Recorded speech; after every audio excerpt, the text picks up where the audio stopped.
Bem-vindos ao JKCast, o podcast de economia, finanças e investimentos, com José Cobori. Sejam todos muito bem-vindos a mais um episódio do JKCast. Se você não é inscrito no canal, inscreva-se e ative as notificações para ser avisado sempre que eu postar um novo conteúdo. Caso você goste, não esqueça de clicar no like e fazer os seus comentários aqui abaixo. Perguntas em áudio e texto para o WhatsApp 11 95550 0005. Perguntas entre 40 segundos e 1 minuto, se identificando de onde você fala e gravando de locais silenciosos. Sem mais delongas, vamos aqui à nossa primeira pergunta. Bom dia! Sou o JP, do Rio de Janeiro. Sou um jovem de faculdade marxista que se interessa muito em finanças, mercado e economia. Como você faz para reconciliar o seu pensamento atual com o seu passado como trabalhador em mercados financeiros? Você recomendaria a um jovem de esquerda fazer faculdade e desenvolver uma carreira em finanças? Um forte abraço. Bem, JP, do Rio de Janeiro. JP, essa é uma pergunta que eu vejo bastante aqui nos comentários, né? Na realidade, eu fui executivo de uma multinacional, como eu já falei aqui, durante 13 anos. Comecei a trabalhar com 10 anos, né? Já fiz muita coisa. Consertei brinquedo, depois fui técnica em eletrônica, depois virei bancário, fui 4 anos bancário, depois eu servi na Força Aérea Brasileira, né? Por 1 ano. Depois fui ser vendedor de aço, já trabalhei em firma, parte de contabilidade de algumas empresas. Bom, já contei muito essa história aqui. Fui executivo de uma multinacional durante 13 anos e depois saí e me dediquei aqui a aprender economia e finanças e tenho algumas empresas ainda nessa área, né? Como eu faço para reconciliar? Bom, eu sempre gostei de ser professor, palestrante nessa área. Hoje eu tenho, digamos, um pouco mais tempo a me dedicar à leitura, a outro tipo de leitura e, na realidade, você com orientação marxista pode trabalhar no mercado. Na realidade, a gente só tem o sistema capitalista para trabalhar, né?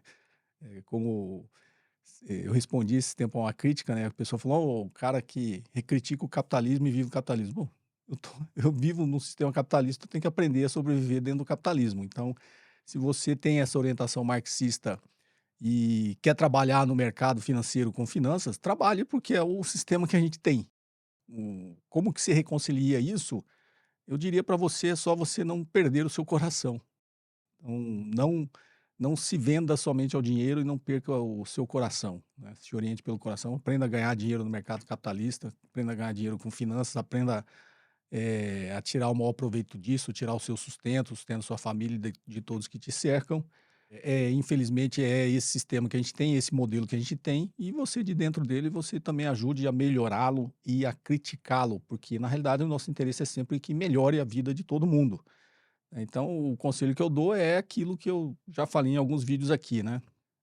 Não se iluda se o seu sucesso não estiver sendo utilizado para algo além de você mesmo. Esse seria o meu conselho, né? Se oriente pelo coração, né? Não se venda pelo dinheiro e pelo sucesso e continue ouvindo o seu coração, né? Olhando os seus semelhantes, olhando para o seu lado e olhando para toda a sociedade, se realmente esse sistema está sendo justo, por mais que você vença, se esse sistema é justo com todos, né? E quando eu falo assim, não continue olhando seu coração e não se vende e não se iluda com o seu sucesso, é porque tem muitos comentários no meu YouTube aqui, no Instagram, de pessoas que eu vejo que tiveram uma vida difícil, batalharam, né, digamos assim, venceram na vida, mas por alguma razão, aquilo que eu sempre brinco aqui, né, o oprimido acaba adquirindo os valores do opressor, né? A pessoa quando senta, digamos assim, uma metáfora, né? A pessoa quando senta na mesa da elite, ela passa a acreditar que ela também agora é elite, né? Então ela esquece, né, do seu passado, esquece das pessoas que infelizmente não tiveram, digamos, a mesma oportunidade ou, sei lá, a mesma sorte, né, do que você teve para vencer. Então, é só não esquecer e não se iludir com isso, né? Não se iludir com o seu próprio sucesso, tá? Como eu disse, esse comentário me deixa triste. As pessoas criticam e tipo, eu cheguei aqui, agora os outros que se danem, né? Se esforcem também para chegar onde eu cheguei, porque eu também saí lá de baixo. fui necessitado. Eu vejo até pessoas que eu conheço, né, falando isso, então é só você não perder isso de vista. Mas o mercado está aí, ele é esse mercado, é esse modelo que existe, é o capitalismo que existe. Aprenda a sobreviver nele, aprenda a ganhar dinheiro e aprenda a tirar o seu sustento dele, né? Infelizmente, como que você vai fazer? Vai para Marte, né? Então não tem jeito, vai ter que ser dessa forma, tá? O meu conselho é um conselho, digamos, muito mais pessoal, né? Siga o seu coração e não se esqueça dos seus semelhantes, tá ok? Vamos aqui. Sempre vem, eu respondi essa que sempre vem muitas perguntas nesse sentido, né? E sinto a necessidade, assim, de dar esses conselhos um pouco mais pessoais, né? Vamos aqui então à próxima pergunta. Olá, professor. Tenho apreciado muito os seus vídeos. Gostaria de ter tido aulas assim de economia na FGV quando estudei lá nos anos 90. Com o tema das eleições americanas reverberando essa semana e imaginando os possíveis impactos da vitória de Donald Trump sobre a economia brasileira, acabei de ouvir falar que a política de juro dos Estados Unidos foi uma das causas da hiperinflação no Brasil dos anos 80. Isso procede? Se sim, poderia explicar essa correlação, por favor? Quais foram os outros fatores que contribuíram para a inflação desenfreada daquele período? Muito obrigada desde já. Mari Matsumura, São Paulo, capital. Mari, vamos lá. Na verdade, quando você olha o mainstream, e eu falo isso porque eu também já colaborei muito com o mainstream, né, para quem já me conhece há mais tempo, eu sempre era requisitado para dar essas opiniões. E quando você olha esse mainstream, digamos assim, eles atribuem a uma única causa, né? Que era o gasto público que o Brasil tinha de forma desenfreada que gerou a hiperinflação. Mas são vários motivos, tá? Em economia não tem um motivo só, são vários. Mas se eu fosse dizer para você hoje uma linha que eu acho não, tenho, assim, obviamente é meu ponto de vista, né? Que eu tenho certeza que o que aconteceu e causou essa hiperinflação, isso começou, curiosamente, né, no final da década de 70, para quem sempre para quem estuda um pouquinho de história econômica, o que aconteceu no final da década de 70 e início da década de 80 foi, digamos assim, a parte mais selvagem do liberalismo, que ficou conhecido como neoliberalismo, né? Lá na época dos anos 80 em diante. Então, no final da década de 70, veio o que a gente chama do choque do petróleo, né? A grande crise internacional do petróleo, onde o preço do petróleo subiu muito. Os Estados Unidos, muito dependente de petróleo, de importação de petróleo, teve ali um impacto na inflação americana. O que os Estados Unidos fez? Aumentou muito a taxa de juros para combater a inflação. Quando os Estados Unidos aumenta muito a taxa de juros, que isso é até hoje, o que acontece com o resto do mundo? Ele impacta o resto do mundo todo, quando ele aumenta a sua taxa de juros. E o Brasil foi os países subdesenvolvidos, né, os países emergentes na época, né, como os países africanos, da América Latina, alguns países da Ásia, foram muito impactados porque tinham uma dívida externa em dólar muito, muito alta, né? E aí, no início da década de 80, veio a crise da moratória do México. O que é a moratória? É cano, né? O México falou assim: ó, não vou pagar, não tem como pagar minha dívida, que está em dólar, que é a minha dívida externa, e decretou a sua moratória. E os Estados Unidos, com medo, né, de que isso se alastrasse, outros países também adotassem, né, essa moratória, ele olhou para o Brasil, que tinha uma dívida externa grande também, que era bem maior que a do México, e ia gerar um impacto, talvez quebrando muitos bancos americanos, né, no sistema financeiro americano. O Brasil tinha uma dívida externa muito alta, porque durante a ditadura militar, né, meados da década de 70, ele fez tinha lá o Plano Nacional de Desenvolvimento, já tinha adotado um projeto econômico no Brasil de fazer o desenvolvimento do Brasil via dívida externa. Então, o Brasil já tinha uma dívida externa muito grande, veio esse Plano Nacional de Desenvolvimento, ele se endividou ainda mais em dólar, e aí quando veio essa alta dos juros americanos e tudo isso que eu disse, ele falou, bom, se o Brasil der o cano, ele tem uma dívida externa muito alta, ele vai quebrar alguns bancos americanos. E, obviamente, os países querem proteger as suas empresas, e assim até hoje, os Estados Unidos queria proteger os bancos americanos, e essa ascendência dos Estados Unidos sobre a ditadura militar, o que ele fez? Ele obrigou a ditadura militar a adotar a cartilha dele via FMI, Fundo Monetário Internacional. Para quem é mais antigo, sabe que nessa época, né, o FMI, em todos os países, eles tinham uma cartilhazinha do que os países tinham que fazer. E nessa época, a cartilhazinha, se eu fosse resumir, tinha várias recomendações, né? Recomendações, obrigações do que você tem que fazer. Várias recomendações, se eu fosse reduzir em duas que teve grande impacto, era, ó, você tem que cortar gasto público e você tem que gerar superávites comerciais, né. Para quê? Cortar gasto público para sobrar mais dinheiro para pagar a dívida dos meus bancos, eu, Estados Unidos, né. Você tem que gerar superávites comerciais para você ter um fluxo maior também para pagar a sua dívida externa, que é comigo, né. Então, 2 itens desse básico, né, você vai cortar gasto público e gerar superávit comercial. Como você gera superávit comercial? Desvalorizando sua moeda. Por quê? Eu já expliquei aqui também em detalhes, né, vou resumir, você desvaloriza sua moeda, porque agora com a sua moeda fraca, os seus produtos ficam mais competitivos lá fora para ser exportado, e aí você vai exportar mais do que importar, você gera superávit comercial.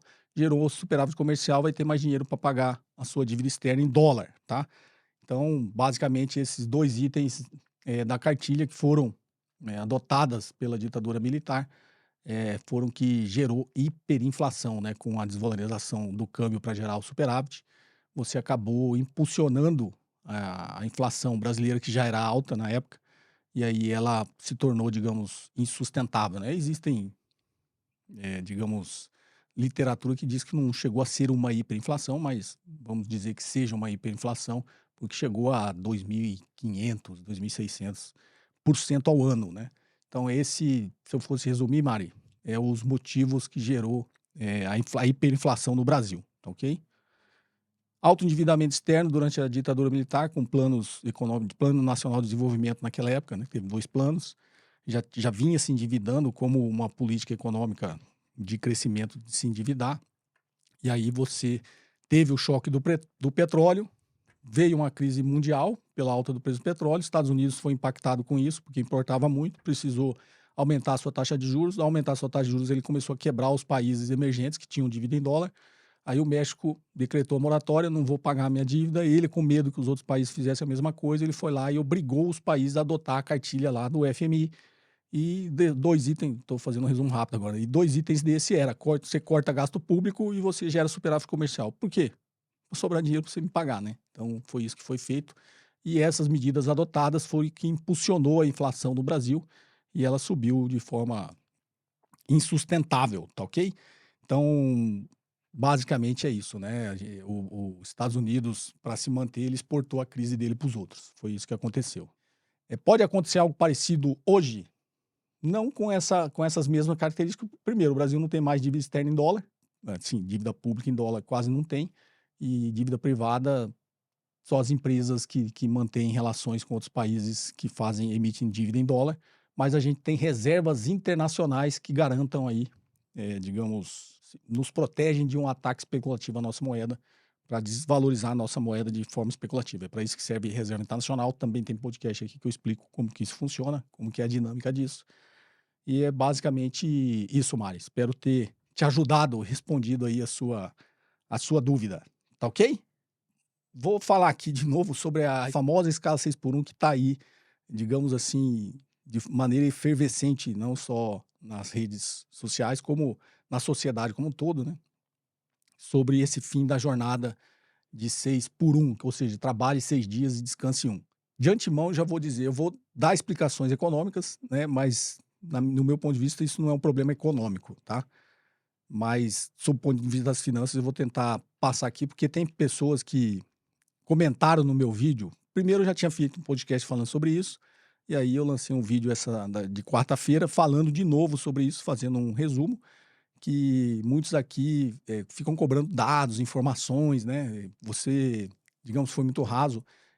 A explicação que eu dei só é rasa, porque quem disse que a explicação é rasa não entendeu a profundidade do que eu falei. Então eu vou dar algumas informações aqui econômicas, mas já digo de antemão que isso não é uma discussão econômica, tá? Mas discussões econômicas à parte, o que eu falei no vídeo de quarta-feira isso vai acontecer porque tem que acontecer, tá? E dei durante a história que sempre que você vai reduzir jornada de trabalho ou vai dar mais direito trabalhista, existe o discurso do terror econômico, isso vai quebrar a economia. Veio até agora o presidente do Banco Central falar, digamos assim, eles alimentam esse conflito entre trabalhador e empresário, e depois eles reclamam que os trabalhadores que estão gerando esse conflito. O presidente do Banco Central falou, você tem que parar com essa cultura anti-empresário. Não tem cultura anti-empresário, na realidade existe uma cultura anti-trabalhador. E explico por quê. sob o ponto de vista não só econômico, mas sob o ponto de vista das finanças, aqueles que gostam, né, de achar que a discussão precisa se aprofundar mais. Então vou falar um pouquinho, mas já adianto que isso para mim não é um problema, não é uma discussão econômica. O que que vai acontecer? O setor de bens e serviços é o que realmente, digamos, trabalha na escala de 6 por 1, né. Inclusive o líder desse movimento, se não me engano, ele trabalhava no setor de farmácias e ele, um belo dia, parece que fez um desabafo ali que ele não tinha vida e fundou esse movimento Vida Além do Trabalho, né. Por quê? Você trabalha 6 dias, no 7º dia você quer fazer o quê? Descansar. E muitas vezes você não consegue descansar, porque você tem um monte de outra obrigação, você tem que dar atenção para sua família, você tem que, sei lá, você tem que estudar, você tem que resolver os problemas, você tem que tirar esse dia para ir no médico, ou seja, tudo que sobra você tem que fazer nesse dia. E realmente é uma coisa desumana, você não tem vida, né. Então ele fez esse desabafo e acabou, digamos aí, iniciando esse movimento da vida além do trabalho. Então o setor de bens e serviços, que está, digamos, falando que vai ser impactado. Quando a gente fala vai ser impactado, o setor de bens e serviços de pequenas empresas. As grandes redes, elas que se virem para absorver o impacto, né, do que seria você reduzir essa jornada de trabalho. Mas, digamos, pensando nas pequenas empresas, digamos, do setor de bens e serviços, pegar o exemplo de farmácia, tem as pequenas farmácias. As grandes redes de farmácia têm poder econômico suficiente para absorver isso, digamos assim, dividir um pouquinho o que a gente chama o conflito distributivo. Quando eu falo que é o conflito distributivo sob o ponto de vista das empresas, né? Porque existe o conflito distributivo da economia como um todo, quando a gente está falando do orçamento público, aqui eu estou falando das empresas. O conflito distributivo, quando você pega uma DRE, para quem não sabe, uma DRE é demonstração de resultados do exercício, e você monta, né, essa demonstração de resultados do exercício, que é uma demonstração financeira de uma empresa, você tem desde receita bruta, menos imposto sobre vendas, né, receita líquida, que é da empresa, aí vem custo de serviço prestado para empresas de prestação de serviço, custo da mercadoria vendida para uma empresa do comércio, custo do produto vendido para uma empresa, uma fábrica, uma indústria, tá? E aí você tem a primeira linha de lucro, lucro bruto. Você divide o lucro bruto pela receita líquida, você tem a margem bruta. Então, abaixo do lucro bruto, que é a primeira linha de lucro, vem as despesas operacionais. E aí, nas despesas operacionais, que o próprio nome diz, é as despesas que você tem para operar a sua empresa. E aí você tem despesas de pessoal, que é salários, né, folha de pagamento. E aí você tem despesas administrativas, que aí são todas as despesas, água, luz, aluguel, telefone, despesas de logística, tem essas linhas todas abertas numa DRE, tá? E aí você tem o que a gente chama da segunda linha de lucro, que é o lucro operacional, né? Depois vem imposto de renda, contribuição social sobre o lucro líquido, se for uma empresa de lucro real, né? Se for uma empresa de lucro presumido, como o próprio nome diz, já se presume o lucro e já é descontado uma alíquota única ali da receita, mas se você é lucro real, você, em cima do lucro operacional, você desconta imposto de renda e contribuição social sobre o lucro líquido, aí você tem o lucro já depois dos impostos, aí vem despesas financeiras, né, que vem logo abaixo, despesas ou receitas financeiras, você tem ali a última linha, que é o lucro líquido. Então, quando eu olho sobre esse ponto de vista das finanças, eu estou falando de fluxo. Qual que é o fluxo do acionista? O lucro líquido. Aqui eu não estou nem falando sob o ponto de vista de caixa, né? Que aí tem a diferença de caixa e competência. Quando eu estou olhando isso aqui é competência. Mas o lucro líquido, vamos dizer que é o fluxo do acionista. E o fluxo que eu chamo, quando eu estou olhando só sob o ponto de vista de valuation, né? Eu falo fluxo do capital terceiros, é ali a despesa financeira, que é o pagamento de juros para os seus credores, mas tem o fluxo de renda do trabalhador que está saindo ali de despesas pessoais. Então, quando eu falo que existe um conflito distributivo, quando eu olho para isso, porque é óbvio, o acionista quer que sobra mais para ele. Lucro, quer que sobra mais para ele, porque vai ter um fluxo maior para ele. O que ele precisa fazer para ter um fluxo maior para ele? Reduzir o fluxo dos outros. Então, se ele tem muita dívida, uma parte desse fluxo está indo para o credor. Então, ele tenta não ter tanta dívida. Para entrar na parte mais técnica, que eu ensino aqui sobre custo médio ponderado de capital, existe uma lógica de o capital terceiros você se alavancar para melhorar o seu fluxo, porque como pagamento de juros, o capital terceiros é mais barato, acaba sobrando um pouco mais para o acionista. Mas não vamos entrar nessa parte mais técnica, né? Então, eu tenho um fluxo para o acionista, que é o lucro. Para sobrar um fluxo maior para mim, eu tenho que reduzir o fluxo dos outros. Então, eu tenho que reduzir o fluxo do capital terceiros e reduzir o fluxo dos salários, da renda do trabalhador. Então, obviamente, né? Eu tenho o interesse de pagar menos para o meu trabalhador para sobrar mais para mim. Isso, sob o ponto de vista teórico, que é o que a gente chama de conflito distributivo. Obviamente, o acionista quer que sobra sempre mais para ele, tá ok? Então ele sempre vai ser contra, que é o que está falando aí. Não, se eu reduzir a jornada de trabalho, eu vou, para ter agora o mesmo número de trabalhadores, eu vou precisar contratar mais gente. Então, vai aumentar aquela minha linha ali de despesa pessoal, vai aumentar o fluxo da renda do trabalhador em forma de salário e vai sobrar menos para mim. Então, eu não quero, obviamente, ele não quer. Quando você olha para a sociedade como um todo, e eu falei em alguns vídeos aqui, o poder de negociação do trabalhador é ele negociar de forma organizada. O que é uma negociação de salário, né? Quando vem via organizada, via sindicato. Olha, a gente precisa dividir melhor essa distribuição aí, então você precisa me pagar um pouco mais e vai sobrar um pouco menos para você. E o empresário fala assim, não, mas aí não, eu não quero abrir mão do que vai sobrar para mim. Não, então eu vou fazer greve, né? Então, se eu fizer greve, não vai sobrar, a empresa vai fechar, você vai ganhar menos também. Então, é uma negociação. Por isso que eu falo, o poder de negociação do trabalhador, ele negociar de forma organizada. Como foi minada na reforma trabalhista, né, essa capacidade de organização dos trabalhadores, esse equilíbrio de forças nesses conflitos distributivos pendeu, obviamente, a favor dos empresários. Então, o trabalhador hoje tem um poder de negociação menor, tá? Quem tenta suprir esse poder de negociação dos trabalhadores é o Estado, porque o Estado ele está lá para tentar equalizar e tentar tornar a sociedade mais justa.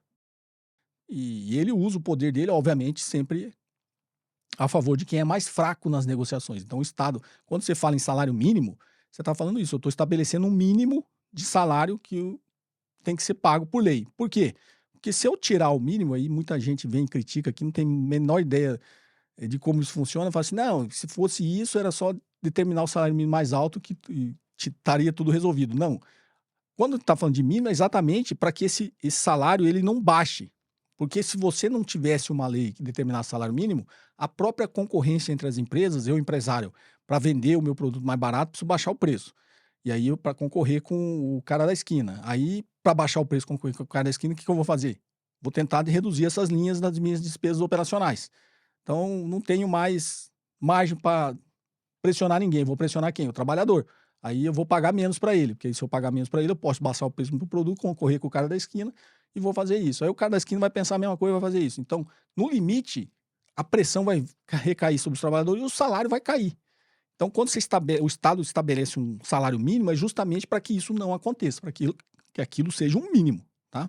Quando você olha para as categorias de que tem piso salarial, é a mesma lógica. Então, sei lá, piso salarial da enfermagem serve para isso, porque senão os hospitais começam, ainda mais agora com o poder de mercado, né? Que essas empresas vêm, e eu conheço bem isso, que eu trabalho com fusões e aquisições, né? Que você vai ganhando poder de negociação, você vai ganhando escala, você vai fazendo essas grandes redes aí, falando das farmácias também, você tem um poder de negociação muito grande, inclusive com os seus funcionários. O que você faz? Se não tivesse um mínimo, voltando aí para hospitais, um mínimo ali, o piso da enfermagem, que a concorrência ia levar o quê? A você reduzir mais o salário dos enfermeiros, para quem trabalha nessa área, né? Então, existe os pisos nas categorias, é justamente para proteger quem tem um poder de negociação menor na sociedade, que são os trabalhadores. Então, os enfermeiros lá têm um piso. Se não tivesse, a própria concorrente, os grandes redes de hospitais, ia jogar cada vez esse salário mais para baixo, tá? Então, essa é a lógica. O que a gente chama de conflito distributivo é isso. Se o trabalhador não tem mais um poder de organização para sentar na mesa de negociação e negociar esse conflito distributivo, o que acontece? O Estado tem que entrar. O Estado tem que entrar e regular isso aí. Para quê? Para que quem tem um poder de negociação menor não seja prejudicado. É para isso que serve.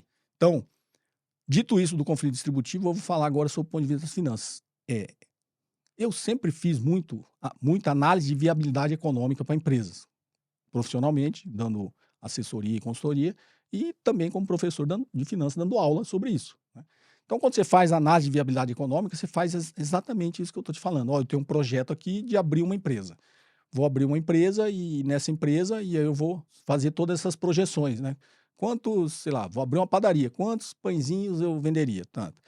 Vou calcular toda a minha receita, projetar, né? Quantos frios eu vou vender, quantos cigarros eu vou vender, quantos refrigerantes eu vou vender, tudo produto. Aí eu falo, ó, vou ter a receita X. Aí vou calcular os impostos, minha receita líquida vai ser tanto. Eu vou preencher toda essa minha DRE na minha análise de viabilidade econômica com os números que eu estou projetando. E aí, obviamente, quando chegar lá na parte de salários, eu vou pôr, bom, quanto eu vou gastar de funcionário? Eu vou precisar de X funcionário aqui. Então, minha linha de despesa pessoal vai ser essa. Minha linha de despesa com logística vai ser essa. Minha linha de despesa administrativa vai ser essa. Né? Aluguel, luz, telefone, água. E aí vai sobrar esse lucro operacional. Vou pagar isso aqui de imposto, vou fazer isso aqui tudo projetado. E aí vou chegar lá na última linha e vou projetar, trazer valor presente pelo que eu investi. Né? Quando eu estou falando análise de viabilidade econômica, quanto que eu vou investir para abrir essa padaria, vai ser X. Quando eu trouxer tudo a valor presente, o VPL vai ter que ser maior que zero para ser viável, dado um custo de capital que eu coloquei ali. Então o projeto é viável, legal. Por quê? Porque eu projetei tudo isso. Então, o que as empresas vão ter que fazer agora é exatamente mexer nessa linha da despesa pessoal para saber se o negócio é viável. Então, vai falar, bom, agora numa escala que não pode mais ser 6x1, vai ter que ser, sei lá, 5x2. Então, minha linha de despesa pessoal aqui vai aumentar um pouquinho essa linha aqui, vou fazer a conta de novo, meu negócio é viável ou não. Estou falando isso de uma empresa que está abrindo. Né? Então, é essa a lógica das finanças que a gente faz. Ah, mas e as empresas que já estão abertas? Né? Ah, e eu não sou uma grande rede de farmácia, que é a grande discussão que eu falei no vídeo anterior é exatamente essa, né? São os pequenos, né? Então eu tenho uma farmácia aqui na minha cidade. E aí, se mudar a escala 6x1, eu vou ter que agora adotar uma escala 5x2, eu vou ter que fazer essa continha e falar, bom, vai ficar viável, porque ou eu vou ter que fechar um dia da semana, ou eu vou ter que contratar mais um funcionário. Aí o cara do pequeno restaurante vai fazer a mesma conta, e essa é a grande discussão. Que eu estou dizendo, numa fase de transição, isso no médio e longo prazo, a economia se ajusta. A história já provou isso. A economia vai se ajustar. Vai se ajustar. Quem tiver que quebrar, vai quebrar. Quem tiver que tomar o mercado outro, vai tomar. Vai se ajustar.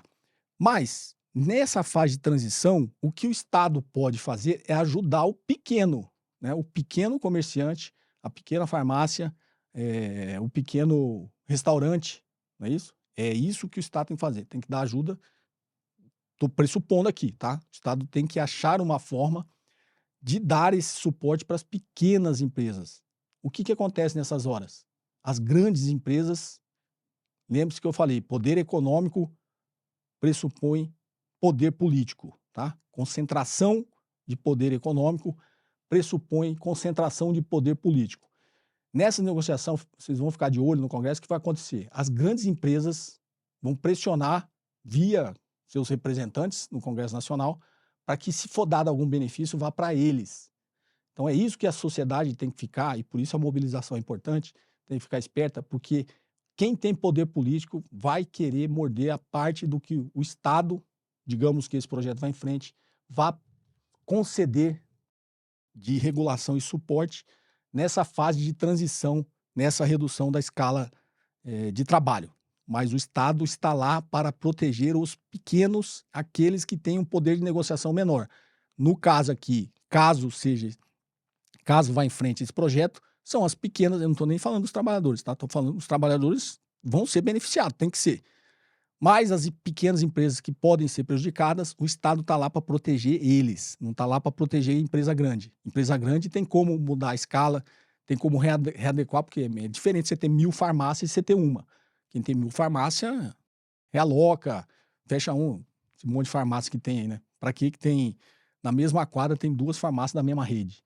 Desculpa, realoca, né? Os seus funcionários. Contrata mais, vocês têm escala para isso. Sob o ponto de vista das fusões e aquisições, os pequenos, e aí, quando eu estou te dizendo de análise de viabilidade econômica, quando você está olhando para fazendo essa análise, médias e grandes empresas, gente, tem que aprender, elas são, por obrigação, elas têm que ser criativas para melhorar a renda do trabalhador, mudando essa escala, mexendo em outras linhas da DRE. Como eu disse, trabalhei com fusões e aquisições há muito tempo, dou consultoria, pelo menos até pouco tempo eu dava, né? Do jeito que eu estou indo aqui, ninguém mais quer a minha consultoria.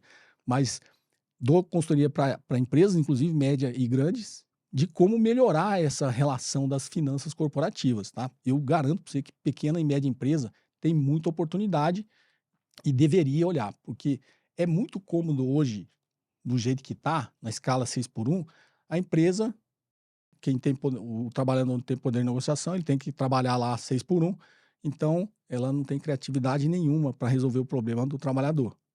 E nem nas outras linhas. Por quê? Porque está confortável. Então, quando você sai da zona de conforto, as empresas médias e grandes, que eu digo para vocês que tem muita oportunidade de mexer em outras linhas. Agora, por que mexer só na linha do trabalhador? Por que manter só aquela linha num nível de conforto, já que ele tem que trabalhar 6x1? Então, o que eu estou dizendo é que existe muita oportunidade. Agora, algumas coisas vêm por obrigação. Você vai ser obrigado a ser criativo no seu negócio, dado agora uma nova escala de trabalho. Por que é confortável? Quando você está numa zona de conforto, você não precisa mexer. Agora você vai precisar mexer. Por quê? Porque a escala de trabalho vai passar a ser 5x2. Aí você pega uma fase de transição, o Estado ajudando de alguma forma, isso pode ser desenhado de várias formas, ajudando pequenas e médias empresas, ou se readequando, a economia vai se readequar. Meu restaurante abre de terça a domingo. Sei lá, faz a continha nas suas análises. E se eu abrir só agora de quarta a domingo? Ou se eu abrir de terça a sábado? Vou perder cliente? Não vou? Na economia como um todo, isso vai se ajustar. Tá? Alguns vão ficar pelo caminho, mas na economia toda isso vai se ajustar. Então, dito isso, com tantos detalhes aqui, poderia ficar mais 2 horas dando um monte de detalhes aqui, como eu acho que pode ser feito, mas não é a intenção. Então, aqueles que acham que a discussão é muito rasa, não. A discussão rasa, que vai se tornar profunda, é o que eu vou falar agora. Isso não é um problema econômico, isso não é uma discussão econômica, isso é uma discussão filosófica. O trabalhador tem que ter tempo para ele mesmo, para a sua família, para os seus filhos, para os seus estudos, para a sua saúde. Tá? A escala 6x1, do jeito que ela é desumana, ela impõe sofrimento físico para as pessoas e, principalmente, ela impõe sofrimentos psíquicos para as pessoas. Leia um livro do Christian Dunker que chama O Neoliberalismo como a Gestão do Sofrimento Psíquico. Uma pessoa que trabalha 6x1 tem muitos problemas físicos e mentais, de saúde mental. E isso tem aumentado muito. Então, a obrigação do Estado é proteger essas pessoas e o Estado tem ganhos econômicos. Porque quando você melhora a vida da grande massa da população, 90% da população que são os trabalhadores, você também tem ganhos econômicos com menos gasto em saúde pública. Então, isso tem que ser olhado de uma forma, como eu falo, é uma discussão filosófica. Não é uma discussão econômica, é uma discussão filosófica. Deveria ser, a escala é 5x2 e acabou. Né? É a mesma coisa que eu digo historicamente. Na época da escravidão, é a mesma coisa. Não, como assim? Agora os caras trabalham de graça, eu vou ter que pagar, vai quebrar a minha fazenda. Como é que eu vou... Tinha aqui 1.000 pessoas aqui colhendo café e agora vou ter que pagar esses 1.000? Você tá louco? Vai quebrar a minha fazenda. O problema é seu, não existe mais escravidão. Agora a gente tá falando da escravidão moderna. Como assim? O cara não vai mais trabalhar 6x1, vai ter que trabalhar 5 e descansar 2? O problema é seu. O cara tem que ter vida e é assim que vai funcionar.